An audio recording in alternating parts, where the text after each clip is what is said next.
Krishna Krishna Hare Hare Hare Ram Ram Ram Hare Hare. Okay, জায়গাটা তো উঁচু নিচু আছে, কীর্তন হবে এখন না, দাঁড়িয়ে কীর্তন হবে। নাচতে পারবেন এখানে? লাস্টে কিন্তু একটু নাচি কীর্তন হবে। হবে কি হবে না? হবে, আচ্ছা ঠিক আছে।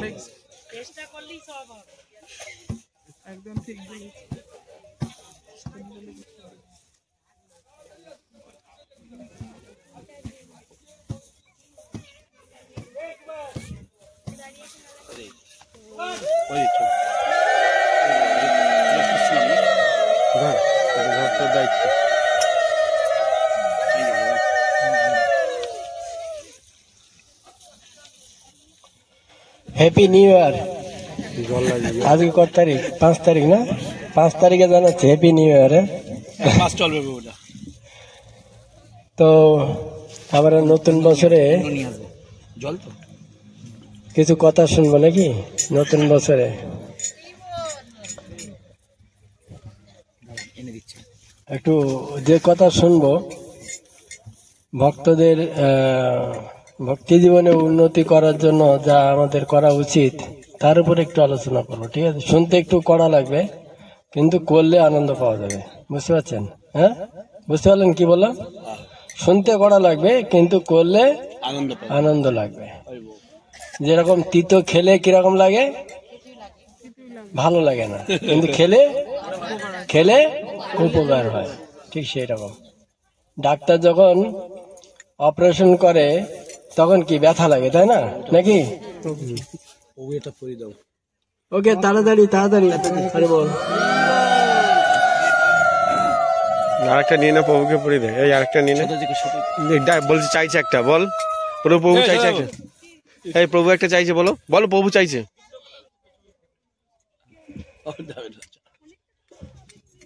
ঠিক আছে, ছাড়ুন ছাড়ুন, এখান থেকে শিকার কিছু আছে, আমি পরে বলবো। হ্যাঁ, ঠিক আছে। তো যেটা বলছিলাম, তিতো খেতে ভালো লাগে না, কিন্তু যখন অপারেশন করে ব্যথা লাগে, কিন্তু পরে আরাম পাওয়া যায়, নাকি? ঠিক সেই রকম কথা শুনতে খারাপ লাগে, কিন্তু পালন করলে ভালো লাগবে, ভালো হবে, বুঝতে পারছি? আমরা কালকে আমার পরপর কয়েকটা পিকনিক চললো, হ্যাঁ কয়েকটা। 31 তারিখে একটা আদি সপ্তগ্রাম হলো, তারপরে 2-3 তারিখে আমরা লঞ্চে পিকনিক করলাম, লঞ্চ বুক করে সকাল থেকে একদম সন্ধ্যা পর্যন্ত। আমরা বাগবাজারে কে আছে জানেন? কে গিয়েছেন বাগবাজার? কেউ গিয়েছেন? কে গিয়েছেন হাত তুলুন দেখি। বাগবাজারে মদন মোহন আছে। মদন মোহন এসছে কোথা থেকে জানেন? কোথাকার মদন মোহন? কোথাকার? হ্যাঁ, বিষ্ণুপুরের মদন মোহন। হ্যাঁ, সাক্ষাৎ বিগ্রহ নহ তুমি, সাক্ষাৎ ব্রজেন্দ্র নন্দন। ভগবান কৃষ্ণ তিনি লীলা করেছেন কিভাবে? বর্গীদের হাত থেকে রাজাকে বাঁচানোর জন্য, করকে বাঁচানোর জন্য তিনি কামান জাগিয়েছেন। কোথায় কামান চালিয়েছেন? কোথায়? বিষ্ণুপুরে। অনেক বড় ঘটনা। সেই ভগবান মদন মোহন এখন বাগবাজারে, ঠিক আছে? বাগবাজারে আছে। ওখান থেকে আমরা গেলাম খড়দহ। খড়দহতে কে আছে জানেন? খড়দহ কে কে গিয়েছেন? খড়দহে শ্যামসুন্দর আছে। এই শ্যামসুন্দর আর এপারে আছে, গঙ্গার এপারে আছে, শ্রীরামপুরে আছে রাধা বল্লভ। সাইবনিয়াতে আছে রাধা নন্দ দুলাল। এই 3 বিগ্রহ বিশচন্দ্র প্রভু, তিনি একজন মানে মুসলিম নবাবের গেটের থেকে পাথর তিনি চেয়ে নিয়ে এসেছিলেন। কষ্টিক পাথর ছিল মুর্শিদাবাদ থেকে, সেখান থেকে নিয়ে এসছেন, গঙ্গাতে ভাসিয়ে দিয়েছে, ভাসতে ভাসতে চলে এসে খড়দহেতে তুলেছেন। তোলার পরে ওই পাথর থেকে 3টা বিগ্রহ করেছেন। প্রথম বিগ্রহ হচ্ছে রাধা শ্যামসুন্দর, বলা হয় 3 ভাই। রাধা শ্যামসুন্দর হচ্ছে বড়, রাধা বল্লভ হচ্ছে মেজ। রাধা বল্লভ অবস্থান করছে কোথায়? রাধা বল্লভ অবস্থান করছে শ্রীরামপুরে। আর বাকি যে অংশটা ছিল সেই অংশ থেকে ছোট একটা বিগ্রহ তিনি করেছিলেন, সেটা হচ্ছে ছোট ভাই নন্দ দুলাল।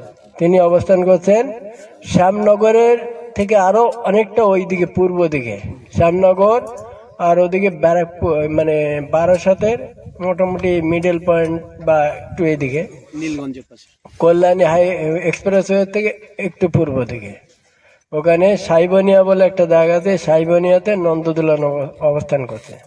তো আমরা ওখানে গিয়েছিলাম, মদন মোহন দর্শন করেছি, তারপরে খড়দহ গেছি, পানিহাটি গেছি, তারপরে রাধা বল্লভ দর্শন করেছি। কিন্তু এই 3 বিগ্রহের একটা কাহিনী আছে। যেরকম বৃন্দাবনে 3 বিগ্রহ ছিল, যে 3 বিগ্রহ কি? মদন মোহন, গোবিন্দদেব, গোপীনাথ। এই 3 বিগ্রহ 3 আচার্যের প্রতিষ্ঠিত বা আচার্যদের কাছে স্বয়ং ভগবান প্রকাশিত হয়েছিলেন। এই 3 বিগ্রহ সাক্ষাৎ প্রকাশিত হয়েছিলেন 3 আচার্যের কাছে। এক সনাতন গোস্বামীর কাছে মদন মোহন আবির্ভূত হয়েছিল। আবির্ভূত কি? এই বিগ্রহ সত্যযুগ থেকে ছিল, আছে, সত্যযুগ থেকে ওই বিগ্রহ আছে। খানাকুলের কাহিনী আলাদা, খানাকুলের কাহিনী বলছি না আমি এখন। হ্যাঁ, তো এই বিগ্রহ সত্যযুগ থেকে আছে। ত্রেতা যুগে আছে, ওই বিগ্রহের সেবা করেছেন বিভীষণ। তারপরে দাপর যুগে ওই বিগ্রহ সেবা করেছেন কুবজা। তারপরে কলিযুগে এসে ওই বিগ্রহ একজন মথুরা একজন ব্যবসায়ীর বাড়িতে ছিল। সেখান থেকে সনাতন গোস্বামী যখন মাধুগিরি করতেন, তখন বৃন্দাবনে জনবসতি ছিল না। যখন তিনি ভজন করতেন 500 বছর আগে, তো ভিক্ষা করতে তিনি মাধুগিরি করতে যেতেন। কোথায়? মথুরাতে। মথুরাতে যখন গিয়েছে, এই বাড়িতে গিয়ে দেখছে যে বিগ্রহ আর সেই চৌবের স্ত্রী, তার ছেলে আর মদন মোহন একসঙ্গে মানে উঠানে খেলা করছে। হ্যাঁ, দেখে অবাক হয়ে গেছে সনাতন গোস্বামী, দেখে অবাক হয়ে গেছে। আরে বিগ্রহ দেখলাম মন্দিরে, এখন দেখছি এখানে খেলা করছে সাক্ষাৎ। হ্যাঁ, তো তখন মদন মোহন এই সনাতন গোস্বামীর কাছে চলে আসলেন। অনেক বড় কাহিনী, আমি জাস্ট টাচ করে যাচ্ছি, ঠিক আছে? অনেক বড় কাহিনী টাচ করে যাচ্ছি। তো সেই বিগ্রহ প্রকাশিত হয়েছেন সনাতন গোস্বামীর কাছে। এর আগে মহাপ্রভু থাকতে আগে ওই বিগ্রহ মদন গোপাল রূপে প্রকাশিত হয়েছিল। সেটা মানে মদন মোহনই অদ্বৈত আচার্যবাবু সেবা করেছেন, তারপরে সনাতন গোস্বামী করেছেন। তো তারপরে গোবিন্দদেব আবির্ভূত হয়েছেন রূপ গোস্বামীর কাছে, সাক্ষাৎ আবির্ভূত হয়েছে রূপ গোস্বামীর কাছে। আর গোপীনাথজি আবির্ভূত হয়েছেন মধু পণ্ডিতের কাছে, সাক্ষাৎ আবির্ভূত হয়েছেন। ঠিক আছে, এই 3 বিগ্রহ আছে কোথায় এখন? এই 3 বিগ্রহ এখন কিন্তু বৃন্দাবনে নেই। এই 3 বিগ্রহের প্রতিরূপ আছে এখানে। যখন একজন মুসলমান যে মানে কালাপাহাড়ি খুব অত্যাচারী ছিল, মন্দির ভাঙছিল, ভগবানকে ভেঙে ভেঙে ফেলে দিচ্ছিল, তখন জয়পুরের রাজা মান সিং এর কাছে তিনি ভগবান স্বপ্নে আদেশ দিয়েছিলেন, আমাদেরকে বৃন্দাবন থেকে নিয়ে যাও। জয়পুরের রাজা খুব মানে দুর্দর্শ রাজা ছিল, মুসলিমরা তাকে কিছু করতে পারেনি, ওইখানে ঢুকতে পারেনি। এখনো গেলে দেখতে পাবেন ওই যে জায়গাটাতে বিরাট প্রাচীর আছে, ওখানে ইংরেজরা মুসলিমরা কেউ প্রবেশ করতে পারেনি ওখানটা। তো ওখানে মানসিং রাজা তিনি নিয়ে গেছিলেন বিগ্রহগুলো। কেবল বৃন্দাবনে ছিল হচ্ছে বৃন্দা দেবী আসেনি। আমি ধাম ছেড়ে যাব না, সেই বিগ্রহ এখন বৃন্দাবনে আছে। এই 3 বিগ্রহের পূর্ব ইতিহাস কি? এই বিগ্রহ তৈরি হয়েছে কখন? এই বিগ্রহ তৈরি হয়েছে, এই 3 বিগ্রহ তৈরি হয়েছে কখন? এটা বারবার ভগবান অপ্রকট হন, বারবার তিনি আবির্ভূত হন। হ্যাঁ, এই আগের থেকে আছে। কবে থেকে আছে? এই 3 বিগ্রহের আবার আরেকটা কাহিনী আছে যে ভগবান কৃষ্ণ যখন ছিল কৃষ্ণের প্রপৌত্র বজ্রনাভ।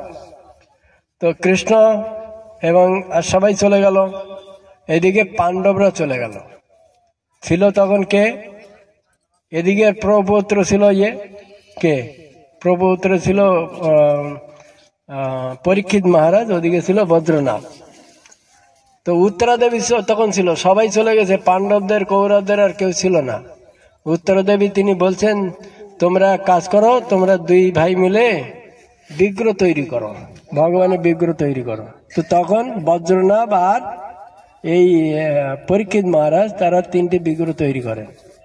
তখন এই বিগ্রহ তৈরি করার পরে উত্তরা মাতা তিনি দর্শন করেন, করার পরে তিনি বললেন, এই যে মদন মোহনের চরণটা ভগবান কৃষ্ণ চরণের মতো, একদম অবিকল ওই রকম সাক্ষাৎ। আর গোবিন্দ দেবের বক্ষস্থলটা হচ্ছে সাক্ষাৎ ভগবানের বক্ষস্থলের মতো। আর গোপীনাথজির যে মুখমণ্ডল, সেটা সাক্ষাৎ কৃষ্ণের মুখমণ্ডলের মতো। এই তিন বিগ্রহ যদি কেউ এক সূর্যের মধ্যে দর্শন করে, তার মানে তার সাক্ষাৎ কৃষ্ণের দর্শন হবে। এক সূর্যের মধ্যে, সূর্য উদয় থেকে সূর্য অস্তের মধ্যে দর্শন করতে হবে।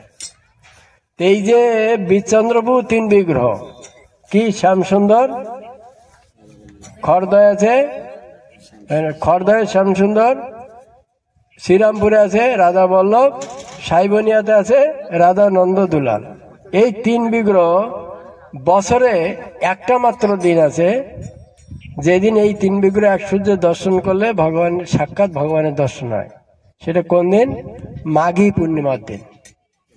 মাঘী পূর্ণিমার দিনে যদি এই তিন বিগ্রহকে এক সূর্যের মধ্যে দর্শন করে, তাহলে তার সাক্ষাৎ কৃষ্ণের দর্শন হয়। এই বিধান আছে। তা আমরা দর্শন করলাম, করার পরে কালকে আমাদের উলুবেড়িয়া না, এই আমতা থেকে প্রায় 700 ভক্ত গেছিল, 650 ভক্ত গেছিল। ওটা আদি সপ্তগ্রাম। আদি সপ্তগ্রাম কার শ্রীপাঠ জানেন? আদি সপ্তগ্রাম কার শ্রীপাঠ? হ্যাঁ, রঘুনাথ দাস গোস্বামী শ্রীপাঠ। ঠিক আছে, তা রঘুনাথ দাস গোস্বামী শ্রীপাঠে কালকে আমরা ছিলাম, অনেক ভক্ত, 650 ভক্ত গিয়েছিল। এই আছে আমার মানে পিকনিকের লাস্ট দিন আজকে এখানে, পরপর কটা চলেছে। ঠিক আছে, আমাদের আজকে কালকে গিয়েছে, আমাদের কলকাতার থেকে ভক্তরা গেছে এতে গঙ্গাসাগরে, বিভিন্ন জায়গায়। আমি কালকে বলছিলাম যে ভগবত ভক্তির জীবন শাস্ত্র অনুসারে বলে। শাস্ত্র আমরা সবাইকে বলি আপনার কৃষ্ণ সেবা করুন, তাই না? কৃষ্ণ সেবা করুন, কৃষ্ণ সেবা করুন, কৃষ্ণ সেবা করুন বলতে থাকি না? কিন্তু আমার অভিজ্ঞতা থেকে, শাস্ত্রের থেকে যা পেয়েছি, তার উপরে আমি আজকে একটা জিনিস বলবো। শাস্ত্রে একটা জিনিস পাওয়া যাচ্ছে যে যদি আপনি 24 ঘন্টায় কৃষ্ণ সেবা করেন, কৃষ্ণকে আপনি পাবেন কি না পাবেন তাতে সন্দেহ আছে।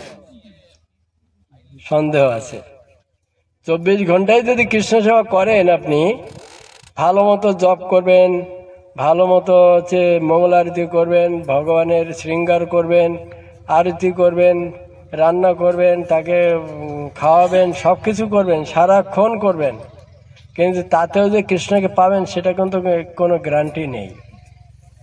পেতেও পারেন, নাও পেতে পারেন, কিন্তু গ্যারান্টি একটা জায়গাতে আছে। কি বলুন তো? হ্যাঁ, কোথায় গ্যারান্টি কোথায় আছে জানেন? হ্যাঁ, ইয়েস, ভক্ত সেবাতে গ্যারান্টি আছে। বৈষ্ণব সেবাতে কৃষ্ণকে পাবেন, তার গ্যারান্টি আছে। রামানুজাচার্যের পরম্পরায়, শ্রী সম্প্রদায় পরম্পরায় একজন আচার্য এসেছিলেন, নামটা আমার মনে পড়ছে না। উনি সাউথ ইন্ডিয়া আলোয়ার মানে আমাদের এখানে গুরু বলি আমরা, ওরা বলে আলোয়ার, একজন গুরু আর কি। এই গুরু তিনি ভগবান লক্ষ্মীনারায়ণের সেবা করতেন। এত পাওয়ারফুল গুরু, সাক্ষাৎ ভগবানের সঙ্গে তার ডাইরেক্ট কথা হয়। প্রতিদিন যখন সকালবেলা শৃঙ্গার করে, অর্চনের সময় তার ভগবানের সঙ্গে কথা হয়। ওনার এক শিষ্য ছিল, শিষ্য এবং শিষ্যা, স্বামী স্ত্রী দুজন, অনেকটা বয়স হয়ে গেছে। তিনি গ্রামে থাকতেন, কিছু জমি ছিল আর গরু ছিল, চাষবাস করতেন, সারা বছর চাষবাস করতেন। করার পরে খেয়ে দিয়ে দুজনের যা উদ্বৃত্ত হতো সেই সমস্ত ধন সম্পদগুলো নিয়ে যা উদ্বৃত্ত তো সব নিয়ে মন্দিরে চলে আসতেন। 11 মাস তিনি বাড়িতে থাকতেন, 11 মাস চাষবাস করতেন, গরু দেখাশোনা করতেন, সবকিছু করতেন। করার পরে যা উদ্বৃত্ত হতে খাওয়া দাওয়া করার পরে সব নিয়ে মন্দিরে চলে আসতেন। আসার পরে সবগুলো গুরুদেবকে দিয়ে দিতেন, দিয়ে 1 মাস গুরু আশ্রমে থাকতেন। এসে থাকতেন, সেখানে গুরুদেবকে সেবা করতেন, ভগবানের সেবা করতেন, মন্দির পরিষ্কার করতেন, রান্না করতেন, বাসন মাজতেন, এই সমস্ত কাজ করতেন দুজন স্বামী স্ত্রী। 1 মাস শেষ হয়ে যাওয়ার পরে তারপরে আবার ঘরে ফিরে যেতেন, আবার সেই যথারীতি সেই রকম। এখন এসছে শিষ্য এসছে, শিষ্য শুনেছে যে সাক্ষাৎ ভগবানের সঙ্গে আমার গুরুদেবের কথা হয়।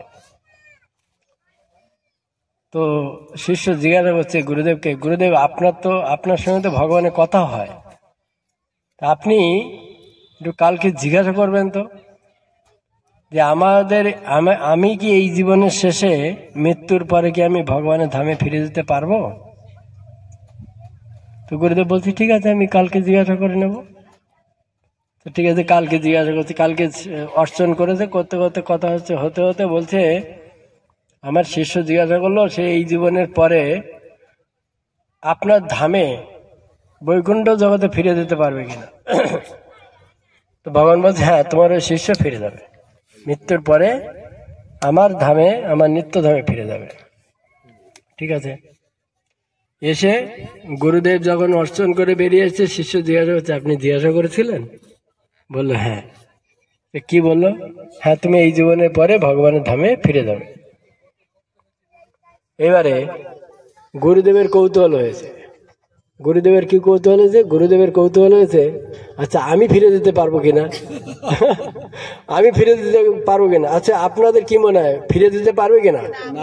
কেন পারবে না? গুরুদেব তার শিষ্য ফিরে যাচ্ছে, গুরুদেব কেন পারবে?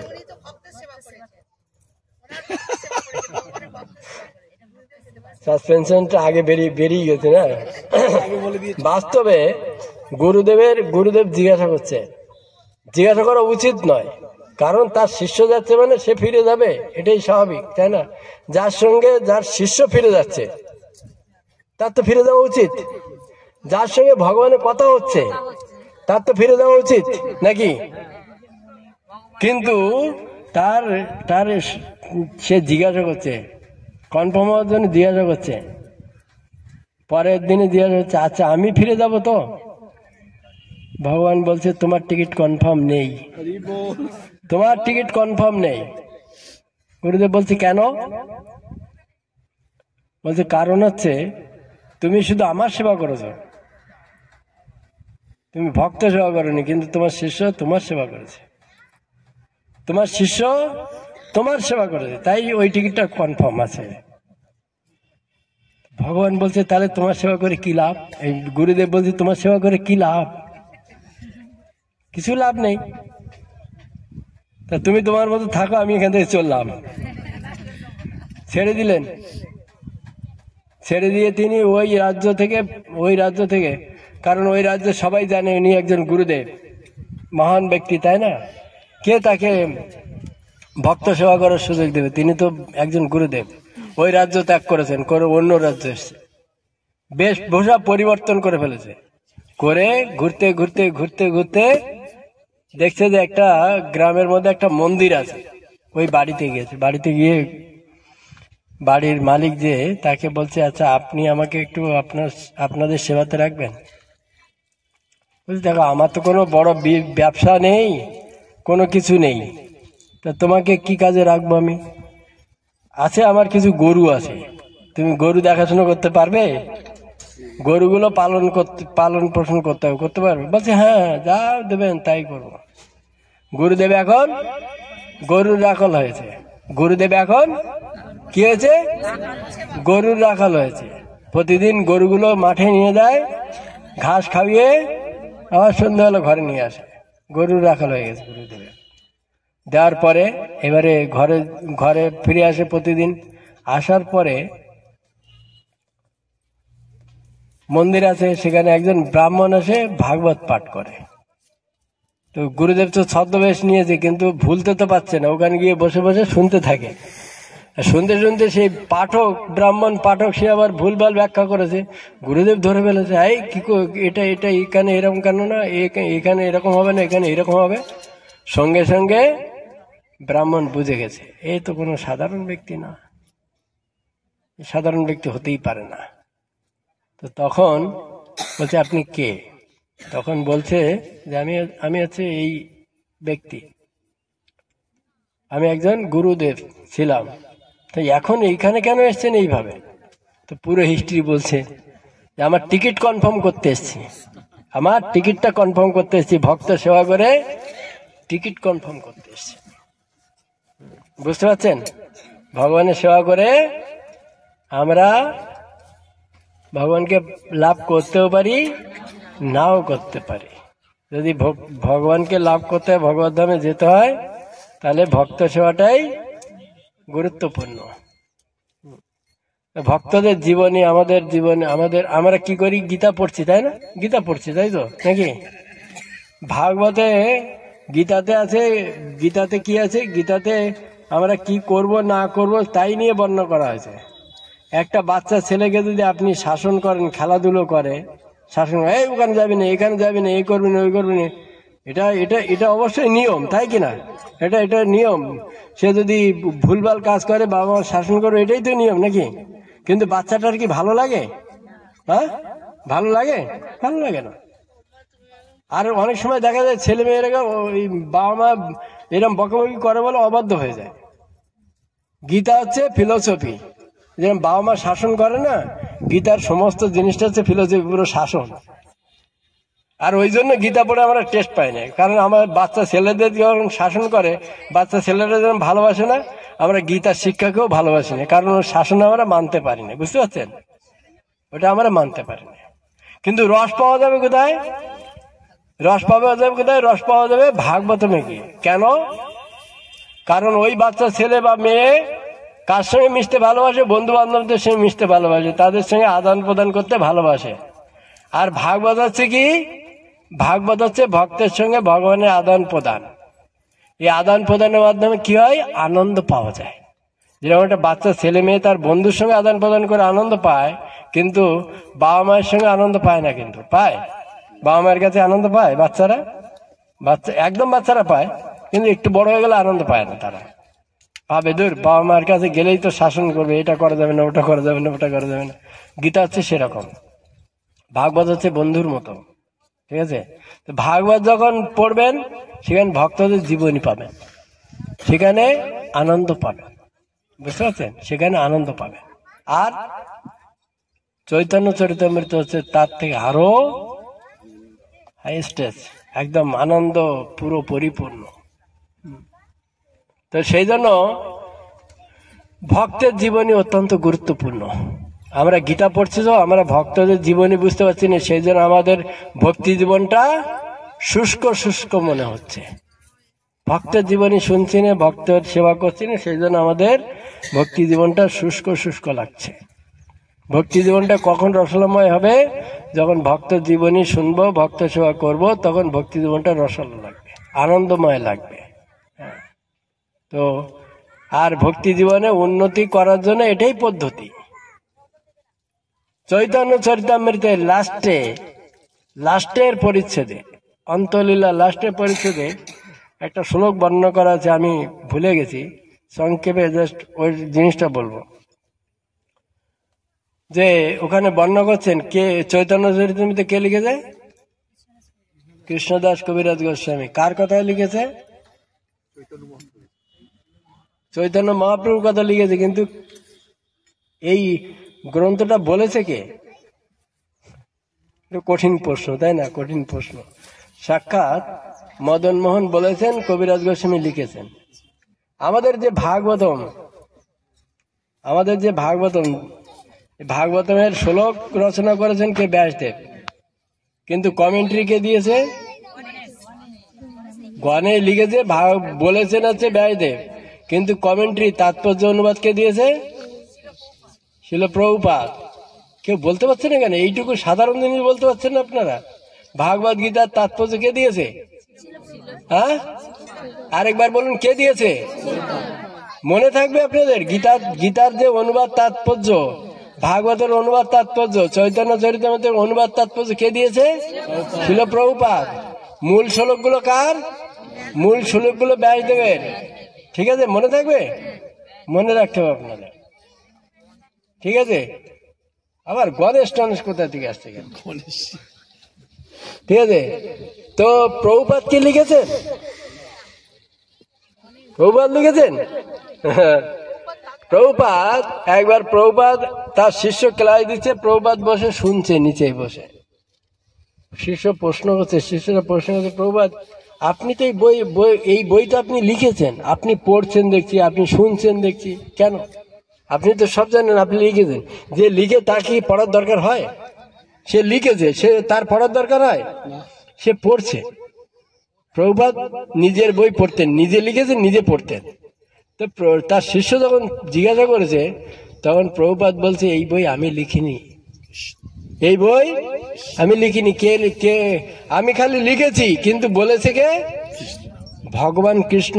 আমি যখন ভোরবেলা উঠে গ্রন্থ লিখবার জন্য বসি, তখন কৃষ্ণ আমার পাশে এসে বলে, যা বলেছেন আমি তাই লিখেছি, আমি জানি না এর মধ্যে কি আছে। প্রভুপাদ বলছে, এর মধ্যে কি আছে আমি জানি না, কারণ আমি যখন গ্রন্থ লিখতে বসি, কৃষ্ণ আমার পাশে এসে বসেন, আমাকে যা বলেছেন আমি তাই লিখেছি। বুঝতে পারছেন? কবিরাজ গোস্বামীকে যখন সমস্ত ভক্তরা বলছেন যে মহাপ্রভুর অন্তলীলা, মানে সন্ন্যাসের পরের লীলা কেউ লিখিনি, আপনি লিখুন, উনি বললেন, না আমি লিখবো না।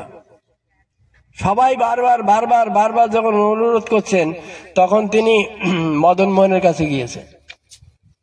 সমস্ত বিশ্ব বৈষ্ণবরা যখন অনুরোধ করেছেন, মদন মোহনের কাছে গিয়েছেন, আজ্ঞা চেয়েছেন, হে প্রভু আপনি কি চান চৈতন্য মহাপ্রভু জীবনী আমি লিখি?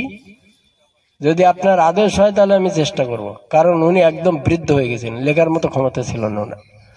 তো বৃদ্ধ হয়ে গেছে, তখন তিনি যখন প্রার্থনা করে, যখন প্রণাম করেছে, মদন মোহনের মালা খুলে কবিরাজ গোস্বামী গলায় পড়েছে। সঙ্গে সঙ্গে সমস্ত বৈষ্ণবরা হরিধ্বনি করেছে, হরি বল। সঙ্গে সঙ্গে কি হলো? আশীর্বাদ হয়ে গেল। সব বৈষ্ণবরা বলছে, আপনি আশীর্বাদ পেয়ে গেছেন, এখন চৈতন্য মহাপ্রভুর জীবনী লিখুন। তো যখন লিখতে বসছেন, বলছে কে? মদন মোহন বলেছেন। মদন মোহন বলেছেন আর কবিরাজ গোস্বামী লিখেছেন। চৈতন্য চরিতামৃত ভগবানের বলা। ঠিক আছে, ভাগবতমের কমেন্ট্রি ডাইরেক্ট কৃষ্ণ দিয়েছেন। হ্যাঁ, কোন সাধারণ অক্ষর নয়। প্রভুপাদ নিজেও অবাক হয়ে গেছে, যখন প্রভুপাদ নিজে পড়তেন তখন নিজে অবাক হতেন, আমি কি লিখেছি, এগুলো কিভাবে লিখেছি, কিন্তু তিনি জানতেন কৃষ্ণ বলেছে। তো সেই জন্য এই চৈতন্য, এই যে ভক্তদের যে সমস্ত জীবনী, আমরা এই চৈতন্য চরিতামৃতে আছে পুরো ভক্তদের জীবনী, যা ভগবান চৈতন্য মহাপ্রভু সাক্ষাৎ রূপে অবতীর্ণ হয়ে ভক্তদের সঙ্গে লীলাবিলাস করেছেন, সেই লীলা কথা আছে চৈতন্য চরিতামৃতে রয়েছে। তো তার মধ্যে একজন অন্যতম পার্শ্বদ বর্ণনা করা হয়েছে। এই যে ভক্তদের জীবনীটা কি, এই ভক্তদের জীবনীটা হচ্ছে আমাদের ভক্তি জীবনের পথের একমাত্র শক্তি। সেই জন্য চৈতন্য চরিতামৃতের লাস্টে কবিরাজ গোস্বামী কি লিখেছেন? দুর্গমে পতিতা অন্ধ স্খলত পাদ মুহুর মুহু। শ্লোকটা বুঝতে পারছেন? একবার বলুন তো, দুর্গমে পতিতা অন্ধ স্খলত পাদ পদে পদে। এর মানে হচ্ছে এই শ্লোকটা কে লিখেছেন? কবিরাজ গোস্বামী লিখেছেন। কবিরাজ গোস্বামী সম্বন্ধে কারো ডাউট আছে তিনি ভগবানের শুদ্ধ ভক্ত ছিলেন না? আছে কারো ডাউট? মনে হয় না, থাকা উচিত নয়, কারণ তিনি সাক্ষাৎ ভগবানের পার্শ্বদ। তিনি চৈতন্য চরিতামৃত লিখেছেন, তো তিনি কোন সাধারণ ভক্ত ছিলেন না। তিনি বলছে, কি বলছে? দুর্গমে পতিতা অন্ধ। তিনি বর্ণনা করছেন ভগবত ভক্তির পথ কিরকম? দুর্গম। দুর্গম কাকে বলে? দুর্গম পথ কাকে বলে? সহজলভ্য না, সাংঘাতিক কঠিন। যে পথে যেতে গেলে পদে পদে বিপদ ঘটে, যখন তখন মৃত্যু আসতে পারে। আমরা গভীর জঙ্গলের মধ্যে যখন যাই তখন কি মনে হয় না এই বুঝি পায়ে কাঁটা ফুটে যাচ্ছে, পাথর ফুটে যাচ্ছে, কখনো সাপ আসছে, কখনো ব্যাঙ আসছে, কখন হাতির ভয়, কখন বাঘের ভয়।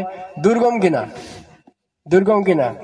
যে আমাদের এই বাংলার মধ্যে আছে ঝাড়গ্রামের বিষ্ণুপুরের ওই দিকটা কিছু জায়গা আছে যে রাস্তা দিয়ে যেতে গেলে মানে চিন্তা করে যেতে হয়, যখন তখন হচ্ছে হাতি, পাগলা হাতিরা অ্যাটাক করে।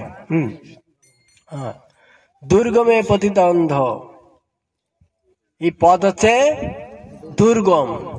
কেন দুর্গম বলেছে? আমরা ভক্তি করছি দুর্গম মনে হয়? হ্যাঁ, দুর্গম মনে হয় কি? হ্যাঁ না না না, কথা বলতে হতো, না বললে কি করে হবে? দুর্গম মনে হয়? দিব্যি তো ভালো ষোলমালা জপ করছি, ভালো প্রসাদ পাচ্ছি, কীর্তন হচ্ছে, নাচানাচি করছি, ভালো লাগছে কিনা? লাগছে না? তাহলে কেন দুর্গম কেন বলা হয়েছে? কেন দুর্গম কেন বলা হয়েছে? এর অনেক রহস্য আছে, অনেক রহস্য আছে। বাধা কার থেকে বাধা? মানুষের থেকে বাধা। আমাদের আগে বুঝতে হবে মানুষের বাধা দিয়ে অজুহাত দেওয়া উচিত নয়, বাধাটা আমার নিজের থেকে বেশি। আমাদের নিজেদের থেকে বাধা বেশি, বাইরের লোকের মত বাধা নেই। আপনি আপনার পরিবারের লোক থেকে, বাড়ির পাশের লোক থেকে, অন্যের কাছ থেকে যা বাধা পান তার থেকে বেশি বাধা পাই আমরা কোথায় থেকে? নিজের থেকে। কেন নিজের থেকে বললাম? আর দুর্গম কেন বলা হচ্ছে? দুর্গম এই জন্য বলা হচ্ছে, আপনারা একটু খালি বিচার করবেন, আর আজকে যদি বিচার না করতে পারেন বাড়িতে গিয়ে রাত্রিবেলা শুয়ে শুয়ে চিন্তা করবেন, যা বলে দিচ্ছি ওইগুলো। আমরা এই পৃথিবীতে চলাফেরা করি তো, আমাদের কোনো কিছু দেখলে ইচ্ছা হয় কিনা? হ্যাঁ, ও আগে এইটা খেতাম, ওইটা খেতাম, এখন কিছু খেতে পাচ্ছি না। কারণ আমাদের এই পঞ্চভৌতিক দেহের অনেক চাহিদা আছে, যেগুলো এই জগতে ভুরি ভুরি আছে, দেখতে পাচ্ছি, উপভোগ করতে ইচ্ছা হচ্ছে না? হচ্ছে। কত কিছু চাহিদা, কত কিছু আমি ভালোবাসতাম, এগুলো দেখলেই মনে পড়ে যায়। এটা কি বাধা না? কি বাধা না? সবাই তো দিব্যি ভালো আছে, সবকিছু করছে, সবকিছু খাচ্ছে, কোথায় কোথায় ঘুরে বেড়াচ্ছে। আর আমি কেন এই ষোলমালা জপের পিছনে পড়ে আছি? কেন যে 4টে নিয়ম পালন করতে হবে? কেন যে এই ইস্কনের মধ্যে নামটা ঢুকিয়ে দিলাম? না আসলেই ভালো হতো, কত কিছু করতে পারতাম, তাই না? অনেক বাধা। এটা প্রথম স্টেজের বাধা, এটা শরীরের দিকের বাধা, ভক্তি জীবনের আগের বাধা। ভক্তি জীবনে আসলে আবার অনেক ধরনের বাধা, অনেক ধরনের বাধা। ভক্তি জীবনে আসলে কি কি বাধা আছে? অনেক বড় বড় লিস্ট আছে। চৈতন্য চরিতামৃতে বর্ণনা করে যে ভক্তি জীবনে আসার পরে অনেক বাধা। হ্যাঁ, ভক্তি জীবনে আছি, ভক্ত সঙ্গে আছি, ভক্তের সঙ্গে থাকলে প্রথম বাধা আছে কি? বৈষ্ণব অপরাধ। অন্যকে সম্মান না করে চলা মানে, অন্যকে দুঃখ দেওয়া মানে প্রথম অপরাধ। হ্যাঁ, চৈতন্য চরিতামৃতে বর্ণনা করা আছে, যদি বৈষ্ণব অপরাধ উঠে হাতি মাতা, ওপারে বা ছিন্ডি তার শুকি যায় পাতা। হ্যাঁ, কি? যদি বৈষ্ণব অপরাধ উঠে হাতি মাতা, ওপারে বা ছিন্ডি তার শুকি যায় পাতা। এরকম উদাহরণ দিয়েছে কবিরাজ গোস্বামী। কি? যে একটা সাজানো বাগানের মধ্যে যদি পাগলা হাতি ঢুকে যায় কি হবে? যাবে আর এরকম ধরবে, সুর দিয়ে ছুঁড়ে ছুঁড়ে ফেলবে, তাই কিনা? সেই সাজানো ফুলের বাগানে থাকবে? শুকিয়ে যায় পাতা, তছনছ হয়ে যাবে, শুকিয়ে যাবে, নষ্ট হয়ে যাবে। বৈষ্ণব অপরাধের ফল। এটা প্রথম অপরাধ, প্রথম বাধা। আমরা বৈষ্ণব অপরাধে বৈষ্ণব সঙ্গে থাকছি, তাহলে বৈষ্ণব অপরাধ থেকে মুক্ত থাকতে হবে। আমাকে একজন ভক্ত এই 2-3 দিন আগে, না আমাদের ভর্তি বিভাগের প্রেজেন্টেশন চলছে, ওখানে একটা প্রসঙ্গ এসছে যে বৈষ্ণব অপরাধ হয়, তাহলে বৈষ্ণব থেকে দূরে থাকলে বৈষ্ণব অপরাধ থেকে মুক্ত থাকা যাবে। সেই জন্য অনেকে কি করে, না না না ভক্তদের সঙ্গে থাকা যাবে না, ভক্তদের সঙ্গে থাকলে বৈষ্ণব অপরাধ হবে, তার থেকে আমি বাড়ি বসে বসে ভজন করি, তাই না? তাহলে আর বৈষ্ণব অপরাধ হবে না তো। কিন্তু বিষয়টা কিরকম, বিষয়টা হচ্ছে যে আমরা বাড়ি থেকে যদি ভজন করি তাহলে আমার ভক্তি জীবন উন্নতি হবে না। কারণ এই ভক্তি জীবন উন্নতি লাভ হয় কি করে? ভক্ত সঙ্গে। লাভ হয়েছে কি করে? লাভ হয়েছে কি করে? ভক্ত সঙ্গ করার ফলে আমাদের লাভ হয়েছে। বৃদ্ধি পাবে কি করে? ভক্ত সঙ্গের ফলে। ভক্ত সঙ্গ যদি না থাকে কি হবে? কি হবে? নষ্ট হয়ে যাবে। কিভাবে নষ্ট হবে? গুরুদেব আমাদেরকে এই হৃদয় রূপ মাঠে তিনি ভক্তি বীজ রোপণ করেছেন। হ্যাঁ, হৃদয় রূপ বাগানে তিনি কি করেছেন? ভক্তি বীজ রোপণ করেছেন। হ্যাঁ, ব্রহ্মাণ্ড ভ্রমিত কোন ভাগ্যবান জীব গুরু কৃষ্ণ প্রসাদে পায় ভক্তিলতা বীজ। হ্যাঁ, ভ্রমণ করতে করতে এই যে হৃদয়, পবিত্র হৃদয়ে গুরুদেব আছে কি করেছেন? ভক্তিলতা বীজ রোপণ করেছেন। এই ভক্তিলতা বীজ তিনি লাগিয়ে দিয়েছে, কিন্তু বৃদ্ধি পাবে কি করে? হ্যাঁ, তাতে মালি যত্ন করি করে আরাপন, শ্রবণ কীর্তন জলে করে সিঞ্চন। বীজ থেকে এই মাটির নিচে বীজ ফেলে দিলে যে গাছ হবে সেটা আশা করা যায় না। যদি চাষি যদি তার যত্ন না নেয়, জল না দেয়, তাকে পোকামাকড়ের হাত থেকে রক্ষা না করে, ও গাছ হবে তো? হবে না। তাতে মালি যত্ন করি করে আরোপণ, শ্রবণ কীর্তন জলে করে সিঞ্চন। শ্রবণ কীর্তন জল দ্বারা এই গাছকে বৃদ্ধি করতে হবে, ভক্তিলতাকে বৃদ্ধি করতে হবে। শ্রবণ কীর্তন না হলে বাড়বে না। যেরকম একটা বীজ যদি নিচে দেওয়া হয়, তাকে যদি জল না দেওয়া হয়, একটা গাছ লাগিয়ে দিন, গাছ বেরিয়ে গেছে, ও তো জল দেওয়া বন্ধ করে দিন, কি হবে? কদিন থাকবে? হ্যাঁ, আপনার যদি আপনার শরীরের মধ্যে আপনি মুখ দিয়ে যদি খাবার জল কিছু না দেন, আপনি কদিন থাকবেন? হ্যাঁ, আমি কতদিন থাকবো? খাবার খাবো না, জল খাবো না, কদিন থাকবো? 1 সপ্তাহ, তার বেশি না। একটা গাছকে যদি জল না দেওয়া হয়, ওরও কয়েকদিন থাকবে, তারপর শেষ। শ্রবণ কীর্তন জলে করায় সিঞ্চন। ভক্ত সঙ্গে যদি আমরা শ্রবণ কীর্তন না করি, তাহলে আমাদের ভক্তি জীবন শেষ, শুকিয়ে যাবে, নষ্ট হয়ে যাবে। হ্যাঁ, ভক্তি জীবনে যদি টিকে থাকতে হয়, তাহলে শ্রবণ কীর্তন জল দিয়ে সিঞ্চন করতে হবে, ঠিক আছে? তাই শ্রবণ কীর্তন জলে করায় সিঞ্চন। সেই বৈষ্ণব যদি আমরা সেই বৈষ্ণবের সঙ্গ করা বন্ধ করে দিই, তাহলে ভক্তিলতা টিকবে কি করে? টিকবে কি করে? বাঁচবে কি করে? বাড়বে কি করে? বাড়বে না তো। সেই জন্য বলা হচ্ছে ভক্ত সঙ্গ করতে হবে। ভক্ত সঙ্গ ছেড়ে দিয়ে আমরা মুক্ত হতে পারি না, ঠিক আছে? এটা গেল প্রথম বাধা। এবারে যদি আমি ভক্ত সঙ্গে আছি, আস্তে আস্তে ভক্তদের তো অনেক মহিমা, ভক্তদের মহিমা, যদি কেউ ভালো করে ভক্তি করে তার পিছনে তার মহিমা ছড়াতে থাকে কিনা? হ্যাঁ, একজন যদি ভালো ভক্ত হয়, ভালো বৈষ্ণব হয়, তাকে মান যশ প্রতিষ্ঠা এসে যায় কিনা? আসে। ভক্তদের মধ্যে এটা আছে, চৈতন্য চরিতামৃতে বর্ণনা করেছে, নিষিদ্ধাচার কুটিনাটি জীবংশন, লাভ পূজা প্রতিষ্ঠা আদি যত উপশাখাগণ। এগুলোকে কিসের সঙ্গে তুলনা করেছে? উপশাখা। কোনগুলো?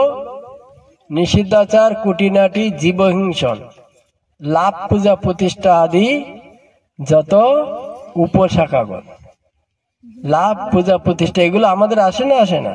ভক্তদের আসে, জীবনে আসে না? আসে না? আসে, আসে, কিন্তু আসে, শুধু আসে না। ও শেষ করবো, শেষ করতে বলছে তো আসে এগুলো। আর এইটা আস্তে আস্তে কি হয়েছে পশ্চিমবঙ্গে জানেন? এইটা আস্তে আস্তে পশ্চিমবঙ্গে গিয়ে জানেন, শুনবেন, পশ্চিমবঙ্গে ভগবানের কারখানা তৈরি হয়েছে এইটার থেকে। কিভাবে? প্রশ্ন হচ্ছে কিভাবে? ওই শিষ্যরা বলে, গুরুদেব আপনার যা মহান কার্য বলি না, ভগবান মনে হচ্ছে আপনি ভগবান। এই কথা শুনতে শুনতে, শিষ্যদের কথা শুনতে শুনতে লাস্টে তিনি ভগবানই হয়ে গেছে। অনেক ভগবান আছে না পশ্চিমবঙ্গে? আছে না? নেই? আছে কিনা? আমি নামগুলো বলছি না, আছে কিনা? অনেক ভগবান, ভগবানের কারখানা পশ্চিমবঙ্গে, পশ্চিমবঙ্গে ভগবানের কারখানা, ঠিক আছে?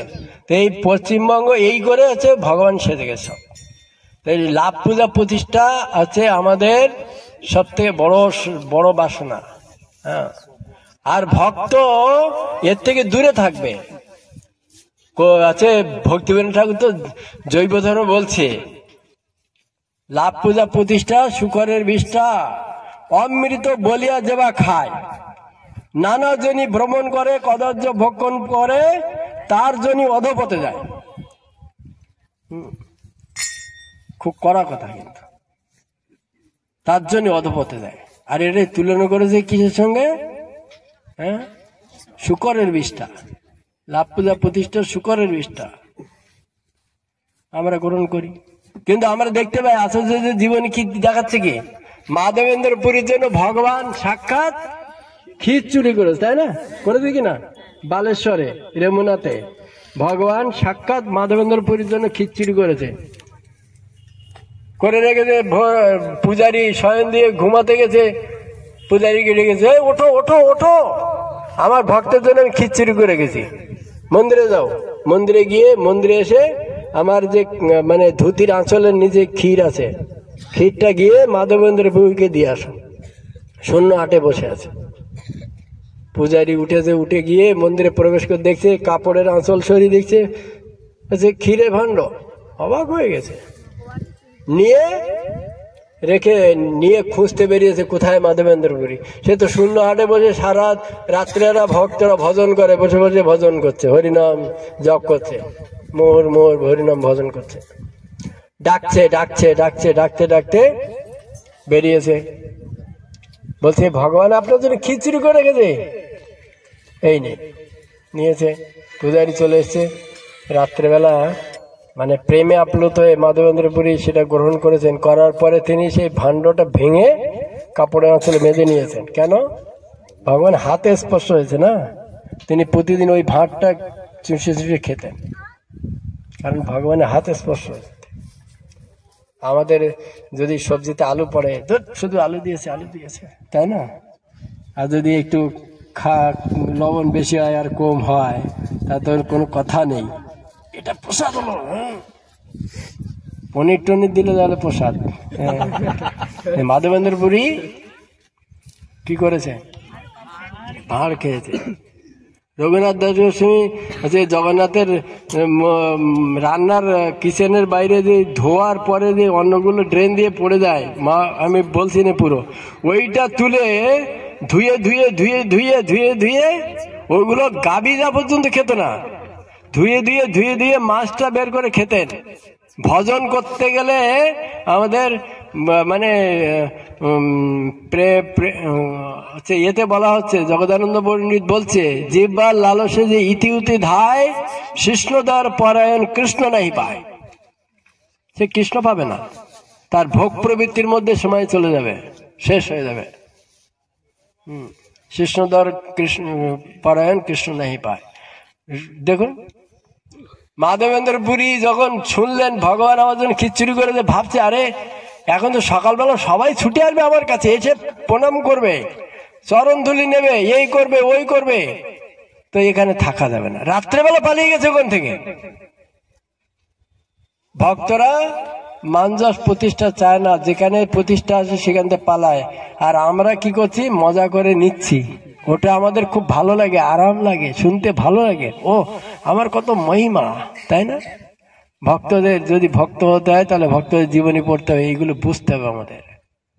ভালো না খাইবে আর ভালো না পরিবে সর্বদা, কি যেন ভুলে গেছি তো, হৃদয়ে কৃষ্ণ মানুষে রাধা কৃষ্ণ সেবিবে, এটা হচ্ছে উপদেশ। হ্যাঁ, আমাদের সবসময় কৃষ্ণের সেবা করতে হবে, ভগবত ভক্তের সেবা করতে হবে, ভক্ত সঙ্গ করতে হবে, ভক্তদের জীবনী পড়তে হবে, আমাদের ভক্ত জীবনী পড়া উচিত। হ্যাঁ প্রভু, এখানে মাসে কমপক্ষে একটা ক্লাস ভক্তদের জীবনী বলবেন। হ্যাঁ, গীতা ওই দিন বাদ, ওই জন্য ভক্তদের কোনো একটা আচার্য জীবনী, তাহলে আরো বেশি টেস্ট পাবে। হ্যাঁ, ভক্তদের জীবনী আমাদের মতো, তারা এই সময় এসছেন, এখান থেকে কিছুদিন আগে এসছেন, তারা ভক্তদের জীবনী তারা পালন করেছেন। এইরকম না যে আমাদের পক্ষে অসম্ভব, আমাদের পক্ষে অসম্ভব না করাটা। যখন আমরা তাদের থেকে অনুপ্রেরণা পাবো তখন আমরা করতে পারবো। সেই জন্য আমাদের এখান থেকে শিক্ষা নিতে হবে।